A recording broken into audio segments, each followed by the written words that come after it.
Avaya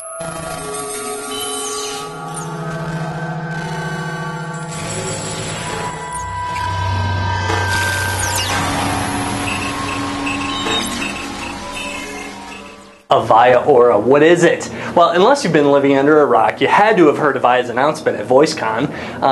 Avaya Aura is this new, really cool thing that is getting a lot of press right now, a lot of hype, a lot of really cool stuff. Not only is it a pretty big marketing change in terms of some of the naming of the existing products, but it's also a very drastic architecture change, something that you need to know about to know if you can take advantage of some of those features.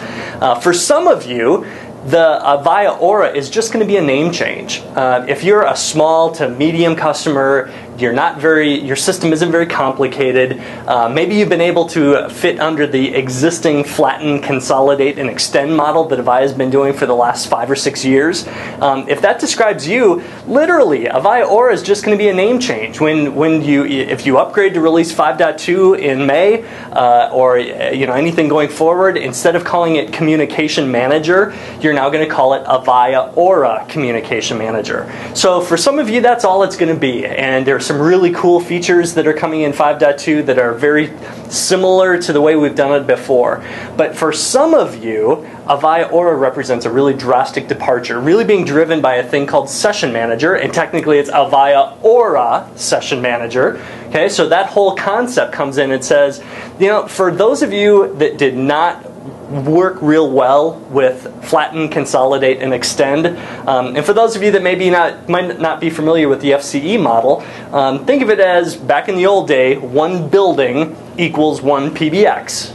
Okay, so if you had 5 buildings, you had 5 PBXs. Well, with the FCE model, you were able to say, well, why don't I have one media server and a whole bunch of distributed media gateways at different parts of your country, of the world, of your planet?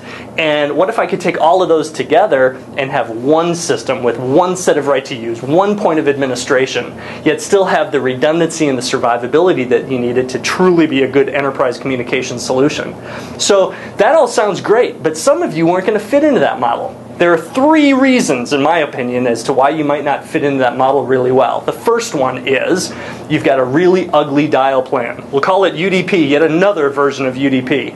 Ugly dial plan says that maybe you've acquired a lot of companies and you have a lot of different systems and everybody has their own DID ranges, and you weren't able to bring that under one single uniform dial plan. So that's one group of you. Another set of you might say, well, yeah, but to do flatten and consolidate, I had to make it all Avaya. And I had to make it all current Avaya. You had to be able to support media servers and media gateways. For you, that may not have worked because you've got the Cisco Call Manager, you've got the Nortel, you've got the Siemens, you've got all this other stuff that works well for you. You made a big investment and you're not ready to do it yet. Maybe you want to, but you're not there. Okay, this now allows you to start bringing that into the fold. Now there's a third group of you that is all more politics than anything else. Technology has nothing to do with it. Larry's over in Omaha, and he is the guy who owns your PBX down there. It's his budget that pays for it. He's got a team of administrators, and no one above him is trying to consolidate the whole thing. You're not getting Larry's support. Larry's always going to have his switch. You're always going to have your switch. Everybody's going to have their own. Well, in the past, that wouldn't have worked. You have to make it one brain with one set of right to use, one set of licensing.